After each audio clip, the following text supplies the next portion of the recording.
We now know Hezbollah-backed Najib Mikati is the country's new prime minister. What is the reaction in the street?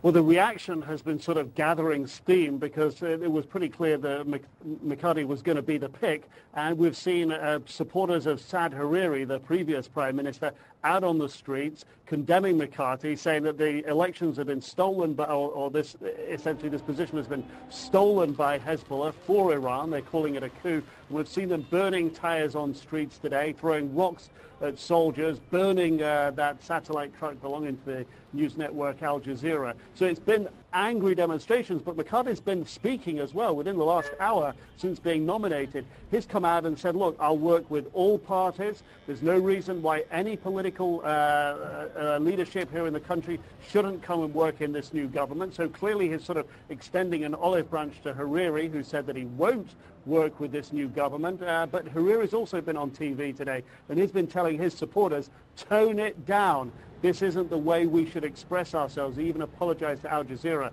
for their truck getting destroyed. Christy? Now, Nick, we've seen some very dramatic pictures of the protesters in today's day of rage happening across Lebanon. Will the protesters have any influence on the makeup of the new government in Lebanon, or is a Hezbollah takeover a done deal?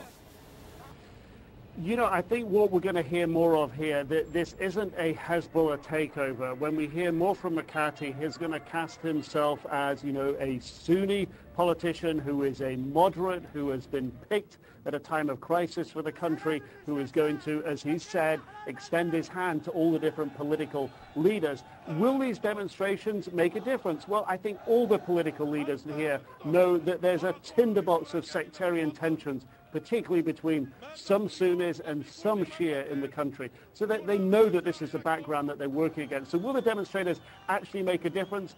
They'll remind the politicians of what's at stake, but they know very much. So what we'll see today, will it make a difference? Only if something really bad happens and there's a spark that sets off wider violence, and against that backdrop, people retreat to their sectarian corners, and it's much harder to make political deals.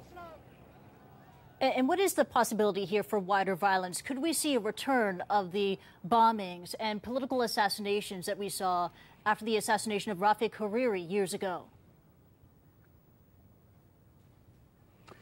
You know, if Mikati can form a government that gets ratified very quickly, then the chances of that happening are limited. But if there's a sort of a political vacuum and he struggles to get the consensus that he wants to form the government that he wants that's going to be acceptable to a simple majority of the 128 parliamentarians, if he struggles to do that, then it's in that vacuum that the potential exists. So, yes, it could happen. He's going to start meeting with MPs on Thursday, he said, to try and form this new government. So how quickly is he going to do it? That's what the people on the streets here are waiting to see.